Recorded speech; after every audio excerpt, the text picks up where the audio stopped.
गुजरात के वडोदरा के वन विभाग ने एक बड़ी कार्रवाई को अंजाम दिया है। वन विभाग ने डेसर तालुका के एक गांव में छापा मारा और 2 आरोपियों को गिरफ्तार किया।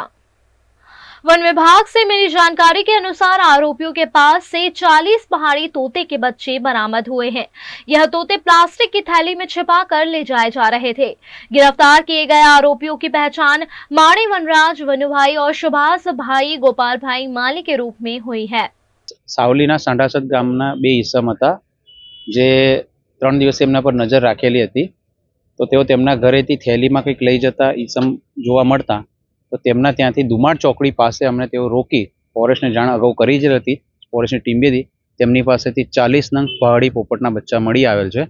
તેઓને અત્યારે હાલ ફોરેસ્ટ ડિપાર્ટમેન્ટ પર લાવેલા છે અને આગળની કાર્યવાહી ચાલુ છે।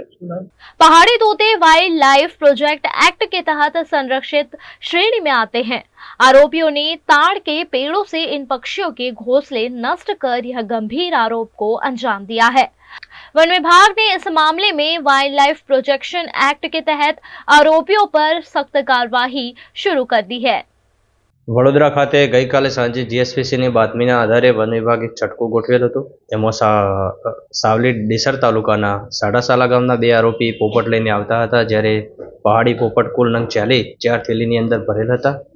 એમાં માળી વનરાજ મનુભાઈ તેમજ સુભાષભાઈ ગોપાલભાઈ માળી એમ બંને આરોપીઓને વન વિભાગે ઝડપી પાડ્યા અને એમને ધોરણસરની કાર્યવાહી કરી છે। Wild life protection act 1972 section 251 મુજબ એમની સામે ધોરણસરની કાર્યવાહી કરવામાં આવી છે અને આ જે પહાડી પોપટ છે એ શેડ્યુલ એનિમલ હોય એમની સામે સખતમાં સખત તેમને દંડ ભરવામાં આવશે અને ફરી આ વન ગુનો ન કરે તે માટે તેમને સમજ આપવામાં આવશે।